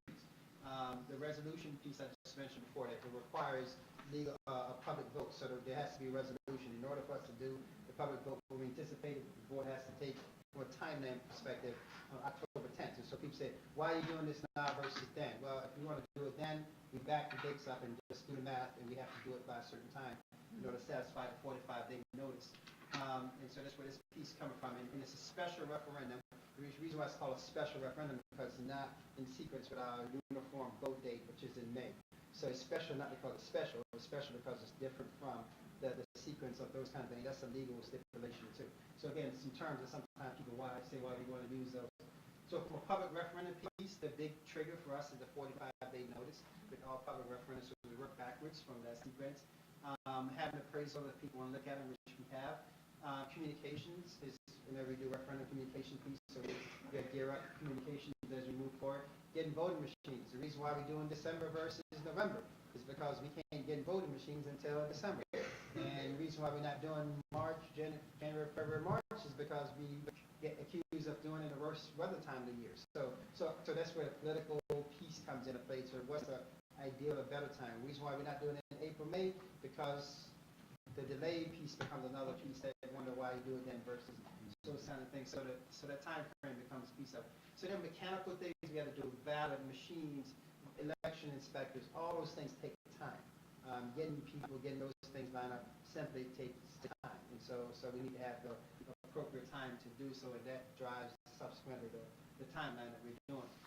Specific to the contract proposal, the price has been out there. There's a press conference recently stipulating 1.1, the 34 plus, and I've used a plus. There's a buffer area, and this is the dimension of the buffer area. I thought I was going to get a really smart kid to translate that to how much acreage that actually means. So Cameron gets a homework to do. So there's a deposit. There's about 2 acres. Say Mr. Casey gave me the answer. He's going to get extra credit for that. There's a $25,000 deposit that goes towards the overall payment, and this was that the honest broker kind of thing, that piece of it, and then the entire payment is due at closing. So this is not one of those things that's paid over time. It's paid when we close, and that's the end of the sequence of the transaction. Property is largely sold as is. As we move forward, and there's a utility egress on the property that we want to have access to because of utilities that we currently use now as we move forward. So those are some of the particulars, if you will, of the contract. There's a lot of legalese in it, but these are the main particulars of the contract. The special election piece of it, the land sale is a big piece of it. We've been talking about potentially looking at a capital vote because of the delays that we're having now getting things approval. I mentioned we have a facilities committee meeting on next Monday, where certainly Mr. DeLallo and Mr. Gilbert would get way more detail than they ever desire. And then we'll come back to the board with a larger plan, recognizing that we'll have more conceptual design than specific design. And then after this is successful, then the architects go into the specifics of things. So we're not going to come in and take what color, what size. That's not going to be that type of presentation, but broad concept of what we're trying to do and why we're doing certain things versus other things. So essentially that's everything in a nutshell. And so the next step is to see the transaction from the town to the board, and then the board, there has to be a resolution, a specific resolution. So I'll be working with Dave Rowley this week to get a lot of their resolution language ready, prepared, and hopefully start sharing out with you as board members so you can see what that language is before we get to the 10th. So if there are any questions or clarification that you need when we get to the 10th, we could have a smooth transaction in terms of board actions. I don't know if I missed anything. No, I don't think so. I think, in terms of this, buying and selling property of this nature can be complicated. And I think having the working committee helped us refine the issues and deal with them. And with the support of Dave Rowley, our attorney, we really had the last meeting we had with the working committee with the town. We were able to really focus on 4 or 5 larger issues, what they needed, what we needed. So just, simple things.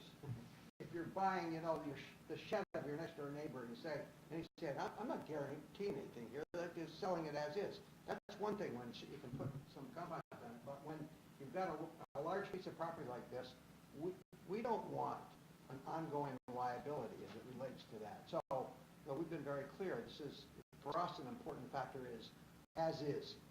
And that involved a question that typically in a commercial sale, you would have a due diligence period after the time you signed the contract that would be 60, 90, 120 days, which they could do all kinds of investigation and chase things down. And that was in some of the original language, and with Dave's help, and with the willingness, as we negotiated, with the town to say, you want a due diligence period, it starts now, 2 weeks, and it has to end before we, as a board, are asked to vote on this, because we don't feel we can go to the voters and say, well, we'd like you to approve this deal, but they still can walk away from it. Yeah, so any environmental review, any title review, any encroachment kind of issues that are out there, it's out there. And one of the reasons we have some confidence on this from that we're not going to run into anything is we've owned this property for 40 plus years, and no one's built anything on it. There hasn't been any changes over there, and we weren't aware of any when we took the property. So this issue of the as is a big thing for us. It's a process that goes back and forth. As we said at the press conference, we would have liked $1.3 million, but in the back and forth, this is where the recommendation is from the efforts that we had and the negotiations we had, trying to reach equity on both sides, and to be able to. We weren't driven by the state only, but as Oliver pointed out, if we don't do this in December, then in fact it becomes a May decision, because if you don't, we can't do it in January, February, March. It doesn't make any sense. And if we don't do it from the weather, if we don't do it then, it doesn't make sense to do it in April when we've got an annual vote in May. So having the timeline actually helped us move the motion. And so that's where we are. We'll come back here, but we've provided both copies of the contracts and copies of what goes along with this as a memorandum of understanding. One of the things, even though the law says, and the lawyers look at it, that this is, we can do under Section 405 public use, we're specifying in here as a park. That's what we believe the public will say. That's the condition that we're selling now. So that's spelled out in there as well. Bill, I just want to say thank you for your time, Bill, Todd, Bob, Dr. Robinson, Kathy, for spending and moving this forward, and of course keeping us up to date along the way, and making this a team decision. So truly appreciate that. Thank you. A couple things. The MOU, has there anything you want to add from that onto this? I mean, what exactly are the benefits that we get from the MOU? Yeah. I think we get for the public to hear that. Yes, I agree. Yeah, I have some more pieces of paper. So a big part in the MOU is why an MOU and a contract, a separate thing. So the contract covers the sale of the property, and that's enforceable as it relates to these are the dollars, these are the time frame, that kind of. But there are other considerations. We talked at this table, and we talked numerous times about added value. We wanted to see what a spelling out of what that added value is. So within the MOU, for instance, there's language that says the town board is prepared to provide an estimated $300,000 to $350,000 for the planning process, which the town is committed to doing immediately after immediately after the closing. And then anticipating that there will be a phase one of work,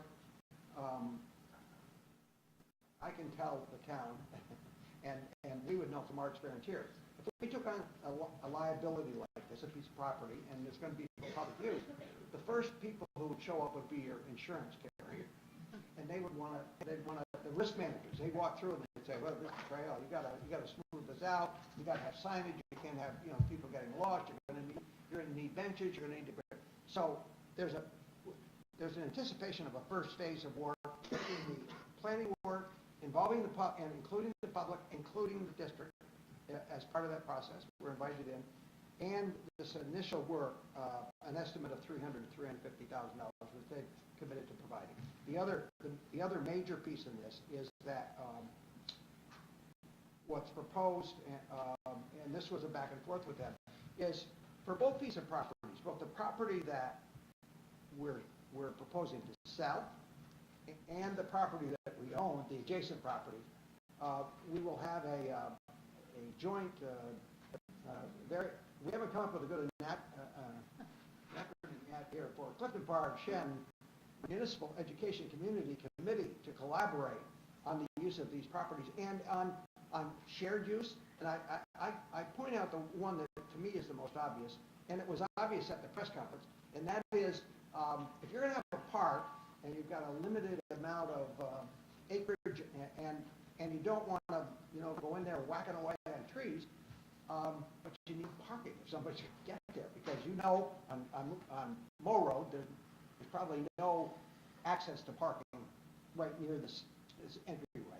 On the other side, adjacent to our fields, Shattuckon and Orangen, Junior Plainsman, for instance, you get there the right night, it doesn't matter how many no parking signs, there are people parked all over the place. So a consideration might be that on this committee might be, okay, how are we going to enhance parking for safety's sake for both the school and the park? Maybe it's jointly, who brings the stone in, who brings the rubble in along the road, comes up with the plan on the parking and the signage, and so that's this committee is part of this process, and the commitment is that we, the district, will participate, the town will participate, the supervisor, who's a member of the town board, can, raise an issue and ask for the meeting, and on our behalf, this is an operational issue that the superintendent can do the same, that both sides can call that, and it calls for cooperation and communication, collaboration. I think those are all good things. That's always our goal. Sometimes getting there is a little, it's easier to write down than it is to get there, but I think there's been a really established in this process, a collaborative process, a back and forth, listening to each other and trying to get there. Bob, long answer probably, but I think those are the major elements that are in here. Okay. And you also mentioned, we're specifying this is to be used as a park, but sometimes that might evolve. Is sort of the impression I have for some of the discussion is that, for example, if you look through the town's center plan. Yep. So I got on the web and I printed this out. There's still an active interest in an east-west running road. Mm-hmm. Okay, so I think this is something that I want to get into the public, so that there's an understanding that the town in writing is saying they want an east-west road, okay, and they're also saying that they would like to have possible use of a public or quasi-public building on the eastern end of that land. So, and I think this is something the community has to understand. We went through this process last year where enormous backlash came forward because of a shopping site, a large building, and yet I think we've cooperated, we've collaborated. I think you've done a great job in terms, especially in the negotiation of putting in the expectation this is going to be a park. However, I think legally it may evolve where it would be more public, which is a broader definition. And then over time we may find, because once this is voted on in December, it's gone, it's out of our hands. We might find over the years that a road will run through it and potentially a building will be put there. And I think people have to understand that is not something that's hammered in. It's going to be that way. I know we've tried to do it that way, but I think we have to look at the language and better understand it. And I think that comment needs to get out into the public is look at what the town has said they want to do. Did we have a stipulation that it couldn't? Well, we have parkland in Yeah. there, and all you can do. I mean, we can talk about our board and their board and who makes what commitments, and the supervisor has been very clear on a couple things. And saying, not on my watch. Now, it's going to be somebody else's watch down the road, just as it is on our side. But an issue came up about whether this 34, 35 acre piece of property, whether somebody would go in and want to clear cut some of that to put playing fields. The supervisor said, that is not in our contemplation. That would perhaps fall under the definition of parkland. I mean, depending on, Doesn't this become those community conversations, though? If you're having a planning process, isn't this part of the planning process if you're talking about this? I mean, that's that MOU that you're discussing, right? the town's plan. The town's plan. Right, the Town, if I've seen the historic planning process within the town, they do that very well. They bring community in, you have different, I mean, I've seen them do it. And I don't know, I hear what you're saying, Bob, but I'm glad you're bringing that to the surface. But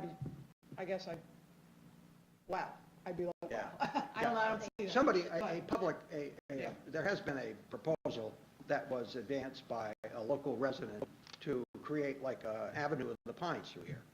And the town has rejected that. Okay, all right. Now, that doesn't mean, and to Bob's point, I mean, it's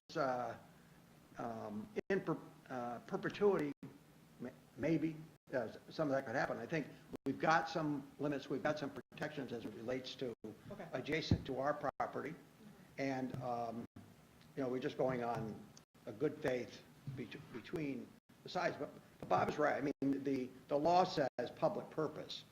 We've gone beyond that in the contract to talk about park. That's the reason that we're willing to entertain this and do that. And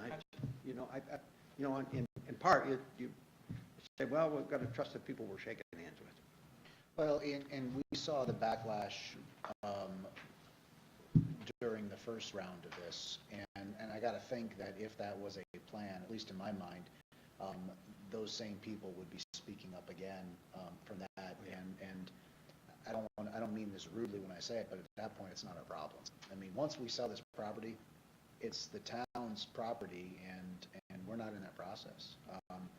The nice thing about this, in my opinion, is we tried it one way, the public was not happy, the vote happened, and we moved on, and here we are again. The public's going to get another opportunity to vote on this December 5th, and the vote will either be a yes or a no based on this, and that'll be what the people are looking for. And You're right, Tom. No, you're right. And we can say we've done our due diligence, especially putting that language in that we felt it should be a park, so.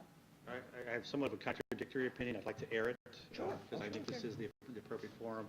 When we sat here right after the referendum in April, I think there were three things that really came across. One is they wanted some quick action. The public wanted quick action. The public wanted to see this evolve. And I think we also realized that we have a fiduciary responsibility as a municipality, and the town has their fiduciary responsibility. I think we've done a great job in doing this quickly. I think we answered that part.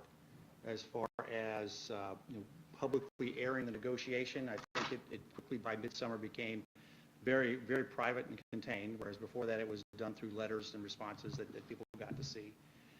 And as an outcome, I think that we have fallen short of our fiduciary responsibility. That's my opinion. And I think that as we negotiated, I conveyed that, and I think that also, as a group, we were able to convey to the town that that's about as low as we can go in terms of the base price, the 1.1. And so I think that's why I have some reservations about that price. I think overall, this sets us up to have a very cooperative relationship with the town, that I think in some cases we were always working well with them, but we never had a committee. We never were talking about some of the issues as a group. Like that's a positive. But I think this is something that, I sort of look at it as when we see what the district is doing, and this has been a board negotiation, not a district negotiation. I think I want to be clear with that. But whenever we see the district negotiating, whether it be collective bargaining, whether it be repurposing buses, whether it be working with vendors, I think that the district exemplifies the fiduciary responsibility. We negotiate fairly, we deliberately figure this out, and we take time to ensure that it's done properly. I'm not saying this wasn't done improperly. I think it was done very quickly. And I think that's why I have a reservation, because it isn't impacting what I consider our fiduciary responsibility. Outcome to this, I think nationally, we're not going to get a lot of money coming into the state. I think the state next year is probably going to cross level between healthcare, environment, transportation, and education. I think we're probably going to get less education dollars. And I think that's what we have to be very careful, is that what has enabled this district to work is across the board when the district has managed buying things or selling things and anything of that nature, it's been done as well as we possibly can. This contradicts it. I think this is a move from the board to expedite for speed, and I think that's what we've accomplished here, is we've got this done quickly. Yeah, I'd I'd say, like to comment. let me just real quick, I don't disagree with you financially, Bob. I personally would have loved a hell of a lot more money for this, and that's the fiduciary responsibility. My thing is we tried that, and the people were very clear that they didn't care about the money. They cared more about, and I don't mean it that way, let me rephrase that. The vote was that they were less concerned about the financial aspect as they were the use of the land. And based on that outcome, we had our negotiations, and this, from a financial aspect, was the best we could do that gets what the interpretation of what the land use would be, a park. Again, and I'll say what I just said before, the people still have to come out and vote, and if they feel that 1.1 million is not enough money for this land, and they vote the referendum down, well then they've spoke again, they've had that opportunity. I agree. I think the group that we put forward did the best, and they did we asked, you guys performed, and we got to where we were. We all had that on the table, that yes, we would have liked more money. We could not get there. Regarding, the federal state of affairs, who knows? I mean, that's you throw the ball up, who the hell knows where it's going to fall at this point for next year. They can't even pass health care, for God's sakes. But regarding the district versus the board, I don't think the board ever wanted this on their plate to begin with. It has nothing to do with education. However, it was the board's. We got it. It landed in our lap, and I think we did the best we possibly could given the circumstance. Does Kathy, Dr. Robinson, and our staff and our team do a great job doing what they do? Absolutely. But that wasn't an option, unfortunately. And I think given the playing field, I think we came out with a win. So that's just my opinion. Yeah, I was going to say, Bob, I think any negotiation, whether it's a negotiation with our unions or not, whatever the negotiation, we talk about it, and we say, these are the parameters. And as my friend used to say, there's the puts and the takes. And we don't, it's rare. They say never, but it's rare that that first set of parameters is the lock-in. That you don't, and so the puts and the takes on this one, the trade-offs back and forth, I think are within, and it'll be for the public to decide whether it's within the good sense of us to move forward with this. But I think we got some of what we wanted. In addition to that price, was on the side of the value added, and you. Among others, have made the argument, well, there is value added, but it doesn't value add to the district itself. It doesn't value add to our treasury. On the other hand, the other side of that argument, and I think that's where the public comes in, is it value adds to the residents. And the question is which residents, and in the long term, I think we want to secure these funds because we declared this property surplus, because our next building will likely not be in the middle of Clifton Park. We have need, and this will provide some funds. But I think it will, in the end, it comes down to what the public's going to say and do. But I think we did meet our fiduciary responsibility. I find it very hard to say we did not. Yes, fiduciary is not just financial, monetary. It's trust. It's also trust. It's also, when you look at added value is one thing. It's also return on our investment, the quality of life that we have in this community and the opportunities that are there. Shen is this community. We all live, eat, sleep, work, whatever you want to say here in this community. So I just think when you say, I'm very careful, to say we did not meet the fiduciary responsibility? I wholeheartedly believe we did. Again, when you're looking at the true definition of what that is. So.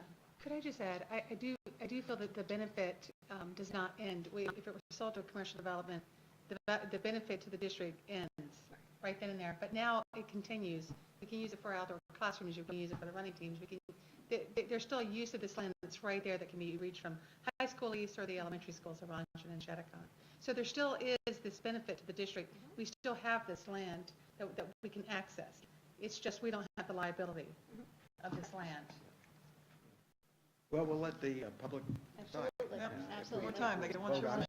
And as the plan, and the reason for the timing, just, I think that's clear to everyone, but this needs to be an offer from, an official offer from the town to the district. So that's why the proposal is they vote at their next meeting next Monday night, and then our next business meeting, October 10th. It'll be on the agenda. I'm sorry, Gary. A couple questions. Sure. Can we say with any degree of certainty and beyond, with relative to the use of the land, that it will be for a public purpose? So that's pretty broad. Public purpose? For a public purpose. Yeah, the law stipulates, that's all we can say. That's the only thing that is legally Yeah. enforceable. So, okay, so basically we have to rely on the goodwill, the word, et cetera, of those who are part of this, that they will go forward, and it will not be subverted, shall we say, to anything that was not in keeping with our intent. Okay, that's fine. The other question, excuse me, the other question is, do we have an idea as to when the closing date would be, assuming everything went through? The contract calls for the closing to be within 60 days of the approval of a voter approval. Okay. Yep. Right. Now, just a brief comment.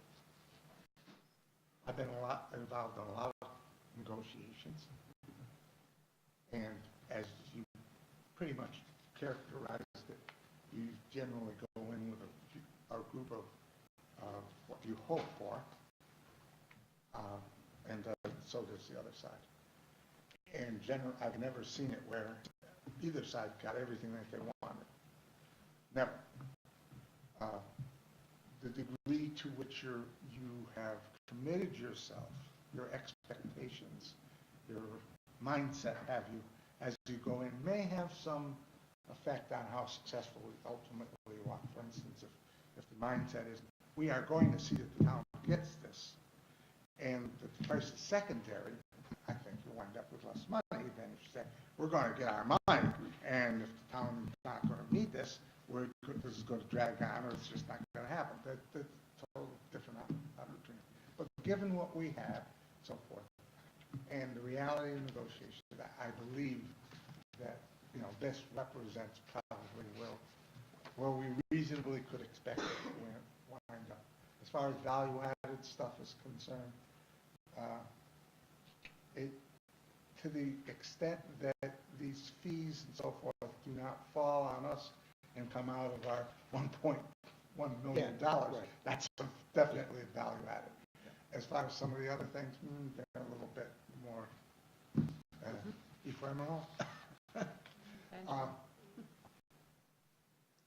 My hope is that what we come out of this with will be sufficient, along with whatever other assets that we have, so that we can go forward with our acquisition of land in Half Moon. And that, contrary to some expectations, and I don't know where they're coming from, but people keep talking about having enough land for an elementary school. That, to me, is definitely undershooting what we need to do. Sure. Definitely falls short. I mean, we talk generally as a theoretical proposition, having to have all-day kindergarten. Well, that may have more reality than we expected it to have even 6 months ago. So we may need the equivalent of a new elementary school. In fact, a new elementary school, because that might be the best way to create the capacity we need, but distributed it among 9 elementary schools, which we'd have then building an elementary center or something like that. But that does nothing to provide additional space for additional population in the future. And my dream would be that we would have sufficient property, whether it was in one place or multiple sites in Half Moon, so that we could actually grow as a district and accommodate a number of schools, and perhaps at more than one level. It might go beyond elementary school. It might be and include a middle school, or it might ultimately include a high school at some point in time. Well, we'll be back at this on, presumably with a signed offer from the town on, we'll have it on the 10th of October. And we move on to business items. Could I get a motion to approve? We heard several plans tonight. Could I get a motion to approve items 1, 2, 3, and 4, the AIS plan, the professional development plan, the special education plan, and the technology integration plan? Deanna, second Christina. All those in favor? Motion carries. We have a proposal for contracted services with all language translations. Can I have a motion on that? Todd, second. Bob? Any questions? All those in favor? Motion carries. And lastly, we have contracts with the Research Foundation of the SUNY for psychological training support services and an internship program. Can I have a motion on that? Can I ask a question about that, just really quick? Hang on, Let me just get a motion, Motion Gary. first. A motion, second. Yes, question. Okay, so with that, it wasn't talked about tonight. I thought we would talk about it. I was just trying to understand, how are they going to be, I mean, will this be at the high school? No, Elizabeth, you want to come up?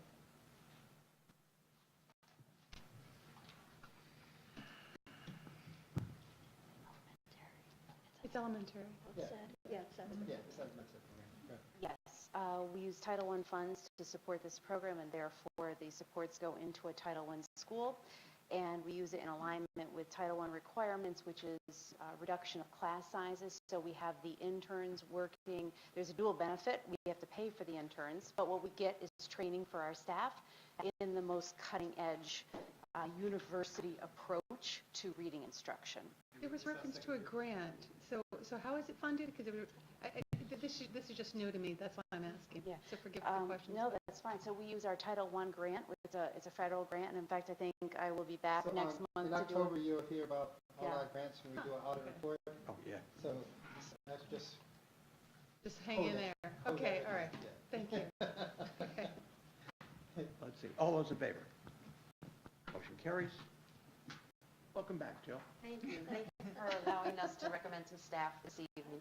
We are still in the process of hiring, although we will never be completed, but as far as the instructional staff, we're in really good shape. And we have 2 probationary appointments tonight, and one of them is here. Madeline Campbell will be joining us. Madeline is back there. She's recommended as a probationary teacher in Spanish, replacing Melissa London, who had moved. And so you want to just stand up real quick? That's Madeline. She'll be joining us in October. And Laura Schagel, who is not here tonight, she will be the new school media librarian at Carrigon, because the librarian moved to another position. So we have a couple of retirements. Richard Allen, retiring as a bus driver after 16 years. Karen Campito, retiring as a teacher aide after 22 years. And Joan Mathias, retiring as a special ed teacher aide, retirement after 20 years. So thank you. So can we have a motion on the staffing? Bob? Second, Deanna. All those in favor? Motion carries. Okay. So, Transportation. that's all, that's a It's, follow-up. yes, I'm sorry, that's all. It's for the same person. Okay. There's always a transportation. Okay, good. Sorry. So, moving forward, before we adjourn, just want to call out a couple things. Our next business meeting with public comment will be October 10th. And on Tuesday, October 24th, is our next study session. The current plan is to start that early that night, start at 6 o'clock, and do a public forum on wellness and mental health. And we're still working on some of the details of that to make sure that we have enough time allotted for some dialogue with the public, question back and forth discussion. So Are we going to advertise that? yes, we are. Okay, good. Sure. We will. Okay, awesome. Okay. Yep, Um, we are. Cameron has a question. And then I would just like to make a comment just regarding, Dr. Ross mentioned it earlier, the homecoming upcoming event we have on October 6th, and show some Shen spirit. So we're really excited for that and the pep rally. Go Shen. With that, can we get a motion to adjourn? Christina, second. Naomi, all those in favor? Absolutely. Meeting is adjourned. Thank you all. Thank you.